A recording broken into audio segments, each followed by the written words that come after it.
بسم اللہ الرحمن الرحیم۔ علم النحو الدرس التاسع۔ آج ہم آپ کے سامنے علم النحو سے متعلق 9ویں سبق کو پیش کریں گے۔ اس سے پہلے جتنی بھی باتیں آئی ہیں ان میں سے ایک خاص بات اسم کی آ رہی تھی کہ اسم کسے کہتے ہیں، یعنی کلمے کی جو 3 قسمیں ہوئی تھی، اسم، فعل، حرف۔ آج ہم اس اسم سے متعلق اس کی تقسیمات سے متعلق بات کریں گے۔ اسم کی جو تقسیم ہوتی ہے وہ کئی طرح سے ہوتی ہے۔ عام اور خاص ہونے کے اعتبار سے تقسیم ہوتی ہے، یعنی معین غیر معین ہونے کے اعتبار سے۔ اسی طرح مذکر اور مؤنث ہونے کے اعتبار سے، اسی طرح تعداد کے اعتبار سے اس کی تقسیمات ہوتی ہیں۔ آج ہم اس سبق کے اندر اس کے معین اور غیر معین ہونے سے متعلق جو تقسیم ہے اس کو پڑھیں گے، اس کو سمجھیں گے۔ چنانچہ یہ اس میں کی پہلی تقسیم ہے، وہ ہے معین اور غیر معین ہونے کے اعتبار سے۔ چنانچہ معین اور غیر معین ہونے کے اعتبار سے اس میں کی 2 قسمیں ہوتی ہیں۔ Number 1 معرفہ، number 2 نکرہ۔ اس سبق کے اندر ہم معرفہ سے متعلق سمجھیں گے اور آئندہ اگلے سبق کے اندر ہم نکرہ سے متعلق سمجھیں گے۔ ہم ہر ایک کی تعریف کو سب سے پہلے جان لیتے ہیں کہ معرفہ کسے کہتے ہیں اور نکرہ کسے کہتے ہیں۔ چنانچہ اس میں کی یہ پہلی تقسیم جو معرفہ اور نکرہ ہونے کے اعتبار سے، یعنی معین اور غیر معین ہونے کے اعتبار سے، یعنی عام اور خاص ہونے کے اعتبار سے جو تقسیم ہے وہ کیا ہے؟ 2 قسمیں ہیں، ایک معرفہ ہے، ایک نکرہ ہے۔ معرفہ کی تعریف ہے کہ معرفہ وہ اسم ہے جس سے کوئی معین اور مخصوص چیز سمجھ میں آئے، یعنی معرفہ کسی مخصوص اور معین چیز پر دلالت کرتی ہے۔ جیسے مکہ ایک معین جگہ کا نام ہے، ایک معین جگہ کا نام ہے۔ الولد ایک خاص لڑکا۔ اور نکرہ کہتے ہیں کہ نکرہ وہ اسم ہے جس سے کوئی غیر معین چیز سمجھ میں آئے، یعنی کوئی عام چیز سمجھ میں آئے۔ جب ہم کسی عام چیز کو بولے تو وہ نکرہ ہوتا ہے۔ جیسے ہم نے کہا انسان اردو کے اندر، تو دیکھیے انسان میں کتنے افراد ہیں؟ کوئی معین نہیں ہے، نکرہ ہے، بالکل عام ہے۔ ہم نے کہا آدمی، تو آدمی کے اندر بھی کوئی خاص، ہم نے کہا کہ آدمی، تو آدمی کوئی بھی ہو سکتا ہے، اس کے افراد بہت سارے ہیں، تو ہم نے عام رکھا۔ تو عربی کے اندر دیکھیں کہ رجل، اس کے معنی ہوتا ہے کوئی ایک مرد، کوئی بھی ہو سکتا ہے۔ لیکن اگر ہم اس کو اور رجل کہہ دے، یعنی معرفہ بنا دے، تو اس وقت کیا ہو جائے گا؟ کوئی خاص مرد، تو اس وقت معین ہو جائے گا، متعین ہو جائے گا۔ لیکن اگر ہم کہیں رجل، اس کے معنی کوئی بھی مرد ہو سکتا ہے، رجل کوئی مرد، ولد کوئی لڑکا، بنت کوئی لڑکی۔ تو اس طرح سے جو ہوتا ہے کہ جس میں کوئی عام یہ ہوتی ہے، کوئی خاص نہیں ہوتی ہے، اس کے اندر نکرہ پایا جاتا ہے، یعنی وہ نکرہ ہوتا ہے۔ وہ کیا ہوتا ہے؟ نکرہ ہوتا ہے۔ تو خلاصہ یہ ہے کہ جو معین ہو، متعین ہو، مخصوص ہو تو وہ معرفہ ہوتا ہے، اور جو معین مخصوص نہ ہو بلکہ عام ہو تو وہ نکرہ ہوتا ہے۔ اب ہم آگے دیکھیں گے کہ معرفہ کی کتنی قسمیں ہیں، یعنی معرفہ کتنی طرح سے ہوتا ہے۔ تو چنانچہ معرفہ 7 طرح کے ہوتے ہیں۔ کتنے طرح کے ہوتے ہیں؟ 7 طرح کے ہوتے ہیں، یعنی معرفہ کی 7 قسمیں ہوتی ہیں۔ نمبر 1 ضمیر، نمبر 2 اسم اشارہ، نمبر 3 اسم موصول، نمبر 4 علم، نمبر 5 معرف باللام، نمبر 6 معرف بالاضافہ، نمبر 7 معرف بالندا۔ تو یہ کل 7 قسمیں ہیں جو معرفہ ہوتی ہیں، جو کیا ہوتی ہیں؟ معرفہ ہوتی ہیں۔ اس کے بعد اب ہم ہر ایک کی تفصیل کو دیکھیں گے۔ اب تک اجمال آیا تھا، اب ہم ہر ایک کی تفصیل کو دیکھیں گے کہ کس کو کیا کہتے ہیں۔ نمبر 1 پہ آیا تھا ضمیر. ضمیر کسے کہتے ہیں؟ ضمیر وہ اسم ہے جس سے متکلم، مخاطب یا غائب سمجھ میں آئے.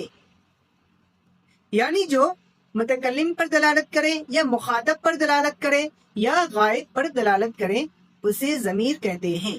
سادہ الفاظ میں ہم یوں بھی کہہ سکتے ہیں کہ جو کسی اسم کی جگہ لے لیے ہوں اور اس اسم پر وہ دلالت کرے.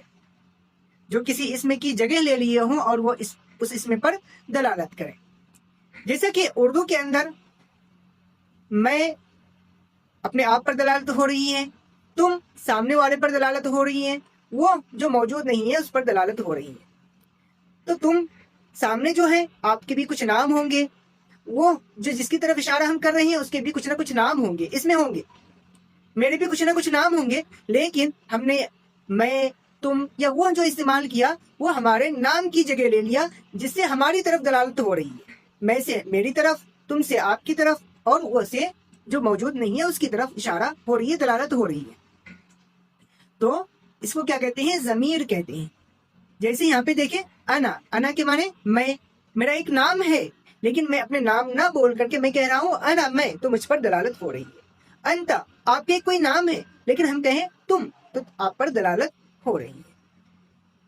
ہوا، ہوا کے معنی وہ جو موجود نہیں ہے اس کا بھی نہ کوئی نام ہے لیکن ہم نے کہا ہوا وہ، تو اس سے اس کی ذات کی طرف دلالت ہوا، اس کے نام کی جگہ لے لیا، اس کے نام کی جگہ لے لیا.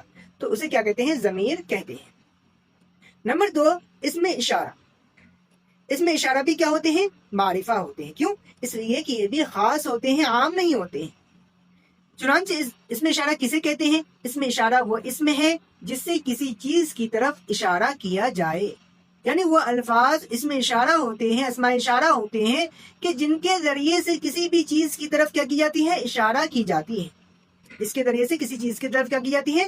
اشارہ کی جاتی ہے. جیسے اردو کے اندر ہی ہم استعمال کرتے ہیں یہ وہ، اس طرح سے جو ہم الفاظ استعمال کرتے ہیں یہ سارے کے سارے کیا ہوتے ہیں؟ اس میں اشارہ ہوتے ہیں.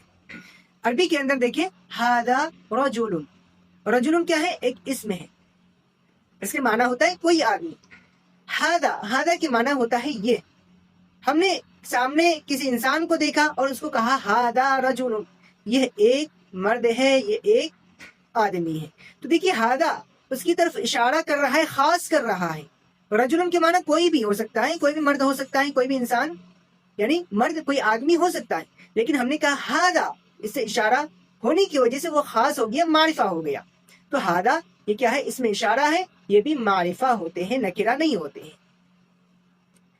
نمبر 3 اس میں موصول. اس میں موصول کیا ہوتے ہیں؟ اس میں موصول وہ اسم ہے جو صلہ کے ساتھ مل کر جملے کا جز بنے. اس میں موصول یہ اپنے صلہ کے ساتھ میں ہی آ کر جملے کا جز بنتا ہے، خود بخود جملے کا جز نہیں بن سکتا، خود بخود یہ جملے کا جز نہیں بن سکتا ہے. چنانچہ یہاں پہ مثال دیکھیں کہ جاء الذی ابوہ عالم، وہ شخص آیا کہ جس کا باپ یا جس کا والد کیا ہے؟ عالم ہے. وہ شخص آیا جس کا باپ عالم ہے. تو دیکھیے الذی یہ اسم موصول ہے، ابوہ یہ مضاف مضاف الیہ سے مل کر صلہ ہے، موصول صلہ سے مل کر فاعل بن رہا ہے کس کا؟ جاء کا. کس کا فاعل بن رہا ہے؟ جاء کا. تو جاء الذی ابوہ عالم، تو یہ اس میں موصول ہوتا ہے الذی، اللذانی، اللذینی، یہ سب کیا ہوتے ہیں؟ اس میں موصول ہوتے ہیں. تو اس میں موصول یہ جملے کا خود بخود جز نہیں بن سکتا ہے بلکہ اپنے صلہ سے مل کر کے جملے کا جز بنتا ہے. نمبر 4 علم. علم کسے کہتے ہیں؟ وہ اسم ہے جو کسی خاص شخص، خاص جگہ یا خاص چیز کا نام ہو. علم یعنی جتنے بھی نام ہوتے ہیں، چاہے وہ کسی انسان کا نام ہو یا کسی جگہ کا نام ہو یا کسی چیز کا نام ہو، یہ سب کے سب کیا ہوتے ہیں؟ خاص ہوتے ہیں، معرفہ ہوتے ہیں. ہم سب کے اپنے اپنے نام ہیں، یہ کیا ہے؟ معرفہ ہے. کیوں؟ اس لیے کہ ہمارے نام ہم پر دلالت کرتے ہیں، ہم خاص ہیں. کوئی چیز ہے، ہم اس چیز کے نام لیتے ہیں، وہ چیز خاص ہوتی ہے. تو یہ سارے کے سارے، کوئی جگہ ہے تو یہ بھی کیا ہوتے ہیں؟ معرفہ ہوتے ہیں. جگہ کے بھی نام کیا ہے؟ خاص ہے، وہ عام نہیں ہوتے ہیں. دہلی ایک شہر کا نام ہے، ممبئی ایک شہر کا نام ہے. تو یہ سب کے سب کیا ہے؟ خاص ہے، معرفہ ہے، یہ نکرہ نہیں، یہ عام نہیں ہے. چنانچہ احمد یہ کسی خاص شخص کا نام ہے، یہ کیا ہے؟ معرفہ ہے. یعنی جتنے بھی ہم سب کے نام ہیں، ہر ایک کے نام کیا ہے؟ خاص ہے، عام نہیں ہے.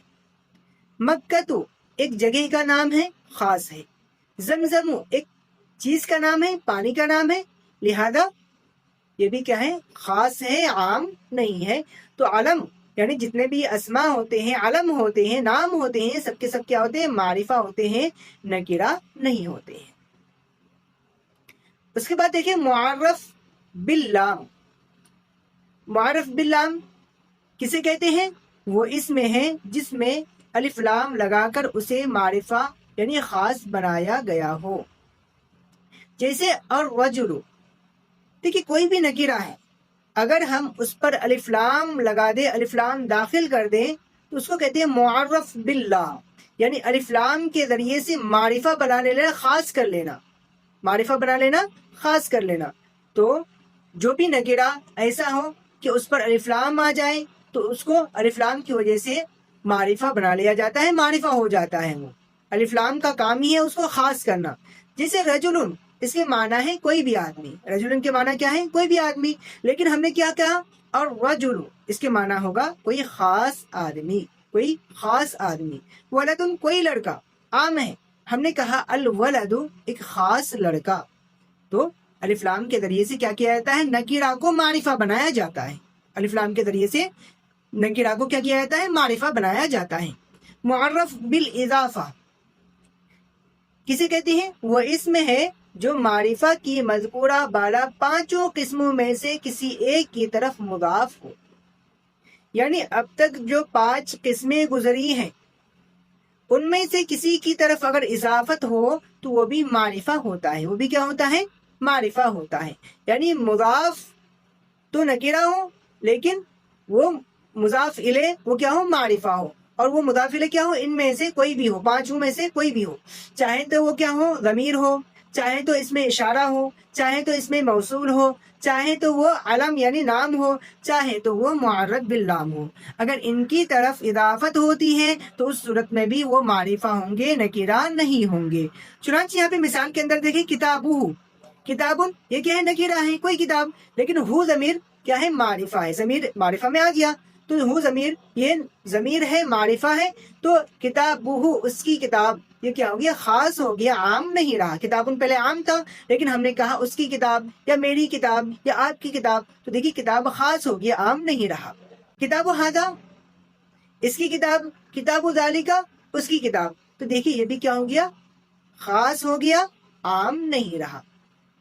کتاب الذی وہ کتاب جو کتیبہ جو لکھی گئی، یا کتاب الذی، تو دیکھیے یہاں پہ بھی الف الذی ہونے کی وجہ سے کیا ہو جائے گا؟ معرفہ ہو جائے گا، نکرہ نہیں رہے گا. کتاب زید علم کی طرف مضاف ہو رہی ہے، زید کی کتاب، تو یہ بھی کیا ہو جائے گا؟ معرفہ ہو جائے گا، نکرہ نہیں رہے گا. کتاب الرجل معرف باللام کی طرف اضافت، تو یہ بھی کیا ہو جائے گا؟ معرفہ ہو جائے گا، نکرہ نہیں رہے گا. خلاصہ یہ ہے کہ ان میں سے کسی کی طرف بھی اگر مضاف ہو کوئی نکرہ تو وہ بھی کیا ہو جائے گا؟ معرفہ ہو جائے گا، نکرہ نہیں رہے گا. اس کے بعد معرف بالندا، وہ کسے کہتے ہیں؟ معرف بالندا وہ اسم ہے جس پر حرف ندا داخل کر کے اسے معرفہ بنایا گیا ہو. یعنی کوئی ایک نکرہ تھا، نکرہ کے اوپر ہم نے کیا کر دیا؟ حرف ندا داخل کر دیا، تو یہ بھی کیا ہو جائے گا؟ معرفہ ہو جائے گا، نکرہ نہیں رہے گا. یہ بھی کیا ہو جائے گا؟ معرفہ ہو جائے گا، نکرہ نہیں رہے گا. کیوں؟ اس لیے کہ ہم نے سامنے والے کو آواز دی. نکرہ وہ جو منادہ ہے جس کو پکارا جا رہا ہے وہ نکرہ ہے، لیکن ہم نے حرف ندا لگا دیا، ہم نے کہا یا طالبو اے طالب علم، تو دیکھیے یہ خاص ہو رہا ہے. پہلے طالبن کوئی طالب علم تھا، لیکن ہم نے کسی طالب علم کو دیکھا سامنے میں اور ہم نے کہا اے طالب علم، اے اسٹوڈنٹ، تو دیکھیے اس کے اندر خاص ہو رہا ہے، ہم سامنے والے کو بول رہے ہیں تو وہ خاص ہو رہا ہے. تو لہذا طالبن جو کہ نکرہ تھا، حرف ندا لگنے کی وجہ سے وہ بھی معرفہ بن گیا، وہ بھی کیا بن گیا؟ معرفہ بن گیا. تو یہ کل معرفہ کی قسمیں ہو گئی جو ٹوٹل 7 ہیں. ان میں سے ہر ایک کو سمجھیں، اس کو یاد کریں. کہ اگر ان میں سے کوئی بھی کہیں پہ بھی آتے ہوں تو آپ کو بالکل کہنا ہے کہ یہ معرفہ ہے. اس کی یہ پہچان ہے کہ معرفہ کیسی ہوتی ہے. معرفہ صرف یہ نہیں کہ الف لام ہم نے دیکھ لیا بس معرفہ بول دیا. صرف الف لام جو اکثر آپ دیکھتے ہوں گے کہ الف لام جہاں پہ بھی وہ معرفہ تو ہے ہی، لیکن اس کے علاوہ بھی یہ چیزیں کیا ہوتی ہیں؟ معرفہ ہوتی ہیں. انشاءاللہ اگلی سبق کے اندر ہم جو نکرہ سے متعلق باتیں رہ گئی ہم اس کو کریں گے. السلام علیکم.